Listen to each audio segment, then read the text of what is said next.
Hello traders, this is Powell, market analyst with City Index. Today we're looking at the US dollar here after it bounced back on the back of the FOMC rate decision last week. But it is now coming up to test resistance here around the 21-day exponential moving average. This is the dollar index chart, which has been creating lower lows and lower highs. The recovery last week started after the index fell to test liquidity below the July low.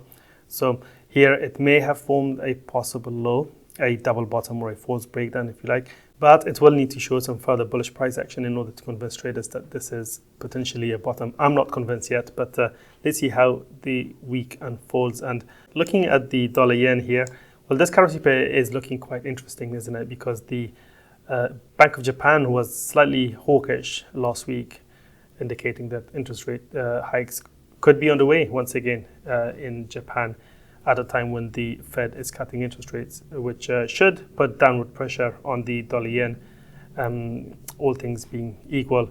Looking at the chart here, the weekly chart of the dollar yen is looking quite interesting. Well, kind of interesting. It hasn't really moved much, so in that sense, it's not really looking that interesting. But you can see it has created lots of doji-like candles on the weekly chart in the last several weeks, which is usually a sign that the market may be gearing up for a big move in one or the other direction. So something's got to give. At the moment, it's testing or holding below major resistance at around 148.65 to 150. This shaded region I have marked in red was the last area of support before the market topped out following a rally in January. And then we broke below that area, tested it once, twice, three, and once more on this occasion before the market pulled back once more. But there's been lack of downside follow through, which is frustrating for the sellers because they will have liked to see some follow-up technical selling following the formation of this inverted hammer candle, which looks quite bearish. But there's been very little downside follow through since that candle was made. Instead, rates have just simply consolidated. But can it now start to ease lower once again in light of the Fed's decision to cut interest rates and signal that 2 more rate cuts are on the way? Now, looking at the daily chart, there's literally no surprise to see consolidation because that's what we just saw on the weekly time frame. But here you can see that the 200-day moving average, which is a significant technical indicator, is also capping the gains for the dollar yen at around that area of resistance I mentioned on the weekly time frame, which is very interesting. So this area is holding for now. The 200-day moving average is pointing lower, suggesting perhaps that the longer-term trend is turning bearish.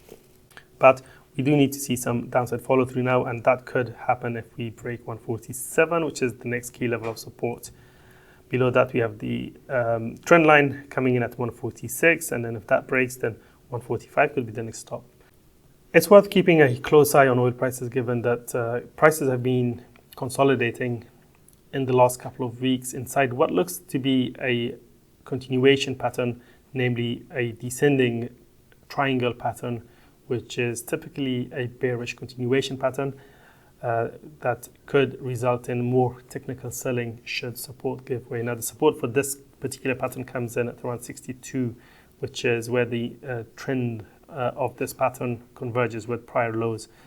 I know we've pierced through this level a couple of times, but the bodies of the candles have generally held above the 62 level, which is very important now to watch. And if we were to break below that level in the coming days, then that could potentially pave the way for a sharp correction towards 60, which is the next key level of support.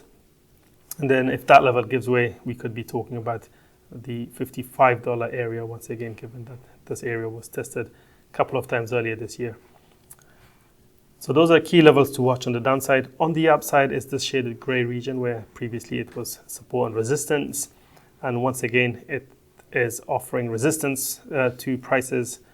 As you can see from the daily chart in front of you, we have the bearish trend line converging there as well. So it will require a clean breakout above this zone for me to turn bullish on oil prices once again. For more market updates and insights, make sure to check out the news and analysis section at cityindex.com. I'll see you in the next video. Take care.